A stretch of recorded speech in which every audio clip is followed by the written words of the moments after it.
Welcome back to my channel and a very special welcome if you're new here. My name is Jen. I'm a certified weight loss and nutrition coach, and today we're talking about calories. Calorie counting 101. This is a question I get asked all the time. What exactly is counting calories? What's involved? How do I figure out how many calories I need?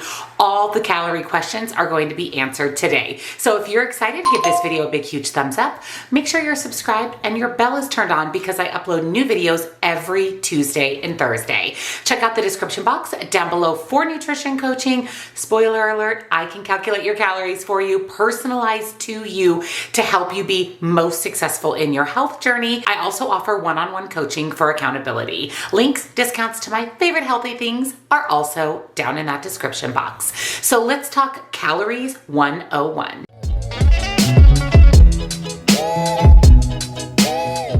We all know that the only way to lose weight is to be in a calorie deficit, basically taking in less calories than you're burning. But sometimes it's not as simple as that. First, we need to define what exactly are calories. Calories are a measure of energy, normally used to measure the energy content of foods and beverages.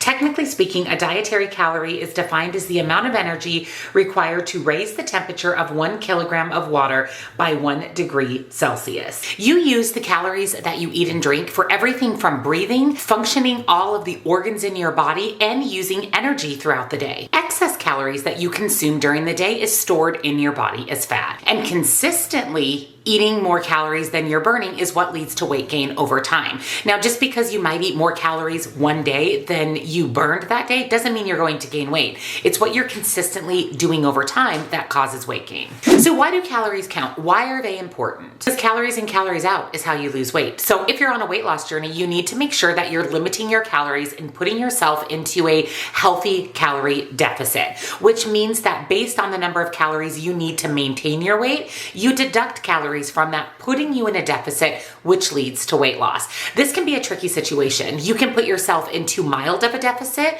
where you don't lose a lot, where you don't lose weight, and sometimes you don't lose weight at all. You just simply maintain your weight. Or on the flip side, and what is more common, is to put yourself into severe of a calorie deficit, meaning lowering your calories too much that you basically put your metabolism at risk. Your metabolism can adapt and you won't see weight loss either. The old saying of eat less to lose weight is out. It's more about eating more to lose weight and being in a healthy calorie deficit. So how many calories should you eat? This is the burning question of today's video. That is going to vary from person to person. There are so many factors that go into the number of calories that we need every day. Every body is different. So every single person needs a different amount of calories. And what's surprising is you and I can be the same height, same gender, same weight, same age, and we're going to need completely different calories. That is why it is so incredibly important to have your calories done by someone like myself who's a weight loss and nutrition coach.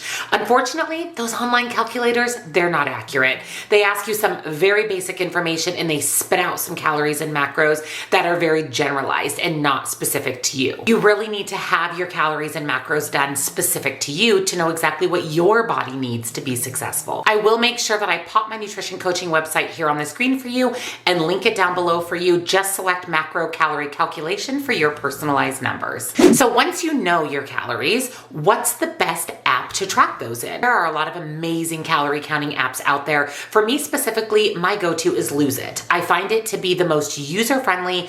The information in the app is accurate, which I find isn't the case with some of the other calorie tracking apps.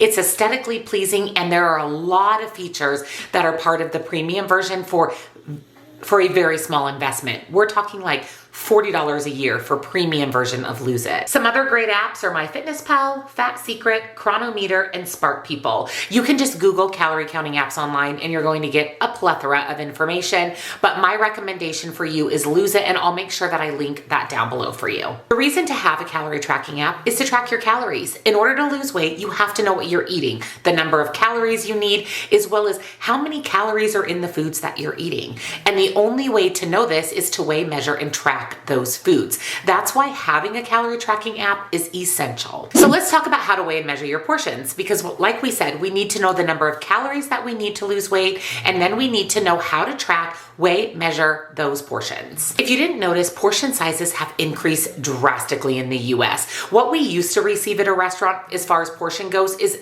2 times, 3 times, even 4 times more as time goes on. Portion distortion is a real thing. This is where we look at a food item. Let me give you an example. Peanut butter, for me, I have mega portion distortion.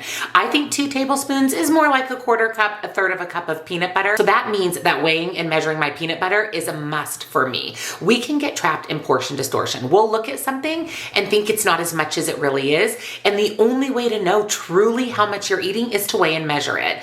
My recommendation for you 100% would be to use a food scale.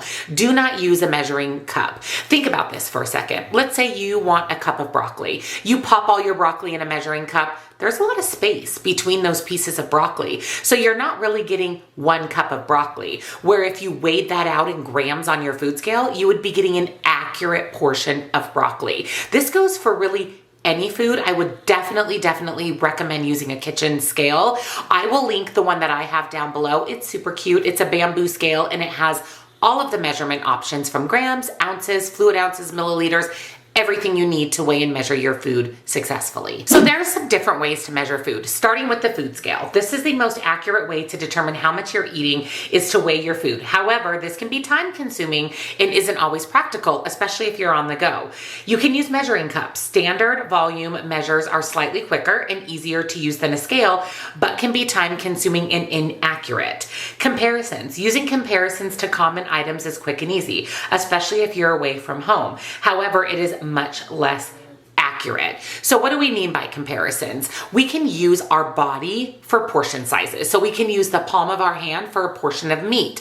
Our thumb can be a tablespoon. Our index finger can be a teaspoon. We can use these comparison measurements when we don't have a food scale or measuring cups on hand. So let's talk about a few of these comparison type of measurements. 1 serving of rice or pasta is a 1/2 of a cup, and that is about the size of a computer mouse or a rounded handful. 1 serving of meat, 3 ounces, is the same size as a deck of cards. 1 serving of fish, 3 ounces, is the same size as a checkbook. 1 serving of cheese, 1.5 ounces, is a lipstick or the size of your thumb. 1 serving of fruit, which is a 1/2 of a cup, is about the size of a tennis ball. 1 serving of green leafy vegetables, 1 cup, is the size of a baseball. 1 serving of vegetables, 1/2 of a cup, is the size of a computer mouse. 1 teaspoon of olive oil is your fingertip, and 2 tablespoons of peanut butter is a ping pong ball. As we know, I need to measure my peanut butter. Calorie counting isn't an exact science, and neither is weighing and measuring your portions. Just do your best. Even if you don't track 100% accurately, you're still tracking your food. You're close enough that it's going to lead to results. And remember, consistency over perfection. What you really want to be mindful of is foods that are calorically dense and foods that are high in fat. Those are the foods we need to be more mindful of when measuring. Peanut butter. Peanut butter is high in calories, high in fat. Peanut butter is an excellent food. There's healthy fat, there's protein, but Jen can easily overeat peanut butter. So for me, weighing it out is a must. We know calories in, calories out is how you lose weight, but honestly, the quality of your diet matters more than we might think. Calories are extremely useful for knowing how much we're eating, but what about the quality of the foods that we're choosing that are making up those calories? When it comes to the human body, a calorie just isn't a calorie. That's why I said at the beginning that, is this really the case, calories in, calories out? Yes, but when it comes to our body doesn't look at calories in, calories out. Our body looks at the quality of the calorie. So for example, 100 calories of broccoli is going to affect your body differently than 100 calories of French fries. But even more important than this is the quality of food that we're eating, besides the nutrients it gives our body, is how it's going to affect your weight loss. How hungry are you going to be? How satisfied is it going to make you? Is it going to make you crave other unhealthy foods? The best way to look at this is to choose the majority of the foods that you're eating as healthy whole foods, plant-based proteins, healthy carbohydrates, whole grains, lean cuts of meat, low fat or whole milk dairy. Those are great options to make up the majority of your meals. Now, majority to me and majority to my clients is 80-20. 80% of your diet, nice, clean, whole food. 20% of your diet, maybe the less healthy foods or foods that you really enjoy. High quality foods not only provide health benefits, but it just helps you stay on track. It helps you reach your weight loss goals a little bit easier and making a calorie deficit a little bit less miserable when we're full and satisfied, even though we're in a deficit. So let me share with you 5 more tips on how to be successful with calorie counting. Tip number 1, be prepared. Before you start, get a calorie counting app or online tool. Decide how you will measure or estimate portions and make yourself a meal plan. Number 2, read food labels. Food labels contain lots of useful information for calorie counting. Make sure you check the portion size recommendation on the back of the package. Remove temptation. Get rid of the junk food in your house. This will help you choose healthier snacks and make it easier to hit your targets. Number 4, aim for slow, steady weight loss. Don't count calories too low. Although you'll want to lose weight fast, you may feel bad and will be less likely to stick with your plan. And number 5, fuel your exercise. The most successful weight loss programs include both diet and exercise. Make sure to eat enough to still have energy to move your body. So what's the bottom line of today's video? Should you count calories or should you not count calories? Calories in, calories out is how we lose weight. It's not optimal for health. Our diet and the quality of our diet is what's optimal for health. But in reality, in order to lose weight, you have to be in a deficit. Find an effective, sustainable, long-term way to keep the weight off. For me, that's counting calories, making sure I'm eating enough protein every day to keep me full and satisfied. And that's what's led to my 133-pound weight loss. Download an app, play around with the app, make sure you get your personalized macros and calories done. Again, I'll link all of that information down below for you. Get yourself set up for success. Fill your house with the foods that you need to be successful. Grab a kitchen scale, get your house ready, get yourself ready, and start your calorie counting journey.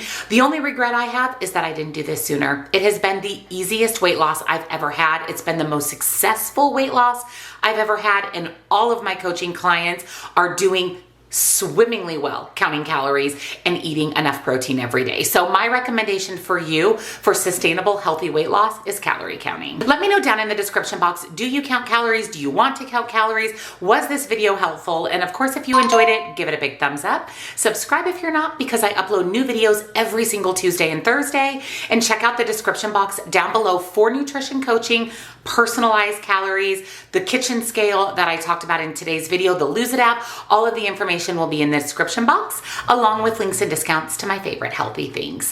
Thank you so much for watching, and I'll see you all next time. Bye.